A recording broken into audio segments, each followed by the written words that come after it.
അത്തി സൂക്ഷിക്കുന്നവൻ അതിന്റെ ഫലം തിന്നും.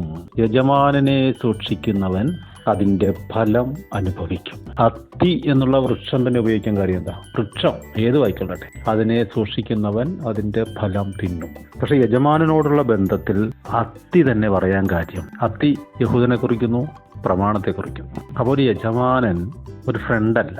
ചില സമയത്ത് ഫ്രണ്ടിനെ പോലെ, സ്നേഹിതനെ പോലെ പെരുമാറുന്ന യജമാനന്മാരുണ്ടെങ്കിലും നിന്റെ ഉള്ളിൽ ആ ഒരു സ്പേസ്, ഗ്യാപ്പ് നീ സൂക്ഷിക്കണം.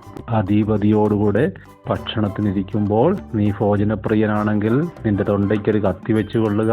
കാരണം അവൻ എത്ര അടുത്തിടപഴകിയാലും നിന്റെ സംസാരത്തിലും നിന്റെ പെരുമാറ്റത്തിലും നിന്റെ അതിരുവിടരുത്. കാരണം അവൻ നിന്നെ അളക്കുന്നുണ്ട്. ഇനി നമ്മൾ പറഞ്ഞ വിഷയമാണെങ്കിലോ, യജമാനനെ സൂക്ഷിക്കുക. എങ്ങനെ അവനെ പുറത്താക്കിയിട്ട് എനിക്ക് ആ സീറ്റ് ഇരിക്കാന്ന് നോക്കിയാൽ അവനും പോകും, നീയും പോകും. അവനുണ്ടെങ്കിലേ നിനക്ക് നിലനിൽപ്പുള്ളൂ. അപ്പൊ അവന്റെ വിജയത്തിന് വേണ്ടി വർക്ക് ചെയ്യുക. അവനെ കാണിക്കണമെന്നില്ല. നിന്റെ യജമാനന് പ്രശംസ കിട്ടത്ത കണക്ക് നീ വർക്ക് ചെയ്യുക. അവന് പ്രൊമോഷൻ കിട്ടത്ത കണക്ക്, ഇൻക്രിമെന്റ് കിട്ടത്ത കണക്ക്, അവനെ സന്തോഷം വരുത്ത കണക്ക് നീ ജോലി ചെയ്യുക. അതുവഴി നിനക്ക് അനുഭവം. കാരണം ആരാ പറഞ്ഞ? ദൈവം പറഞ്ഞ. പ്രവാചക പുസ്തകങ്ങളിൽ ഇങ്ങനെ എഴുതിയിരിക്കുകയാണ്, നിങ്ങളെ അടിമയായിട്ട് അല്ലെ പ്രവാസത്തിന് കൊണ്ടുപോകുന്ന ദേശത്ത് നോക്കി, പ്രവാസമായിട്ട് കൊണ്ടുപോകുക, പ്രവാസികളായിട്ട് ഇപ്പം നമ്മൾ കഴിയുന്ന എത്രയോ പേരുണ്ട് വിദേശ രാജ്യങ്ങളിലൊക്കെ. നിങ്ങൾ ആ ദേശത്ത് പോയിട്ട് ആ ദേശത്തിന് വേണ്ടി പ്രാർത്ഥിക്കുക. ആ ദേശത്തിന്റെ നന്മയ്ക്ക് വേണ്ടി പ്രാർത്ഥിക്കുക. ആ ദേശത്തിന് നന്മയുണ്ടായാൽ നിനക്ക് നന്മയുണ്ടാകും. ഇതൊക്കെ ദൈവം വെച്ചിരിക്കുന്ന ഭൂമിയുടെ റൂളുകളാണ്, മണ്ണിന്റെ നിയമങ്ങളാണ്.